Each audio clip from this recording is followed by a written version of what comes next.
Podcast. It's your host, Rainy Cage, and it's Friday, so it's time to talk about that box office. And man, I don't know what happened. I was doing so good at the beginning of this thing, but here lately, I'm just sucking on my predictions. I got 2 out of 5 right this week. Let's get into it. My number 5 was Spider-Man Homecoming at $8.5 million, and Spider-Man Homecoming made $8.8 million, so it wasn't far off there. But Kidnap, I was not anticipating this movie. I kind of forgot about it, wasn't looking forward to it. It made $10 million, so it eked in there to that top 5 spot. I wasn't even paying attention to it. So there was my first wrong one. Then my number 4, I had the Emoji Movie at $10 million. The Emoji Movie actually made $12 million, so that earned it its 3 spot. Girls Trip made $11 million, which I had them swap basically. I had Girls Trip at $14 million in the 3 spot. So this time I went a little too hard on Girls Trip. Thought it was going to do a little better than it did. So Girls Trip was at 4 with 11. Emoji Movie was at 3 with 12.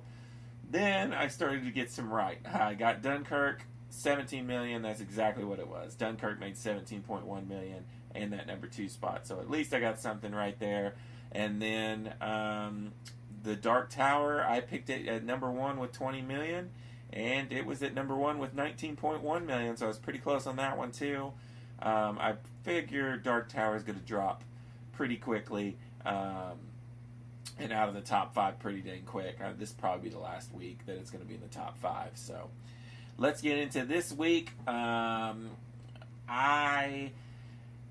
am looking forward to seeing how it's all going to shape up. Maybe I can get some 5 out of 5 again. I'm going to go with Girls Trip at number 5 with $7 million.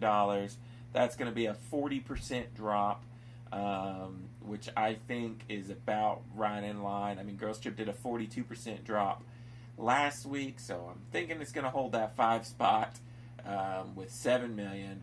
I'm going to give number 4 to Dark Tower. So like I said, it's dropping from 1 to 4. Going to do a 60% drop. I'm going to give that $8 million. Just not good reviews. Nobody's really been talking about it. Like I said, I think it's on its way out quickly. I didn't even go see it this weekend. I just didn't have time and just didn't look very interesting to me. Number 3, I'm going to give to the Nut Job 2, Nutty by Nature.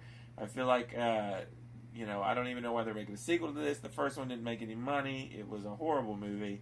And once again, I almost forgot about this movie, but I'm going to put it at $10 million.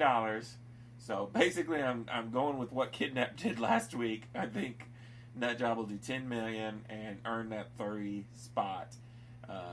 Then I'm going to go with Dunkirk at number 2. Going to keep that number 2 spot again, and I'm going to give it $12 million, which is a 30% drop. Dunkirk had a 35% drop last week, so I think that's going to hold in, give it a less drop, because there's really just not a whole lot of stuff out. August is not going to be a very good month for movies, but I think Dunkirk's going to keep that 2 spot with $12 million. Then number 1, I'm going to give it to the new horror movie Annabelle Creation. I'm going to give it $25 million, which is a little on the low end. I've seen some predictions say $35 million. I don't know how much of a craze there is for Annabelle, because the first one, I never watched it, but I heard it wasn't very good. But it is part of the Conjuring universe. It's getting much better reviews than the first Annabelle. So I feel like it might be kind of a little sleeper hit of August, especially if it actually really is good. I plan on going to see that this weekend, hopefully. So we shall see. I guess that'll do it for this weekend's box office report. Until next week, this is Randy Cage. Peace out.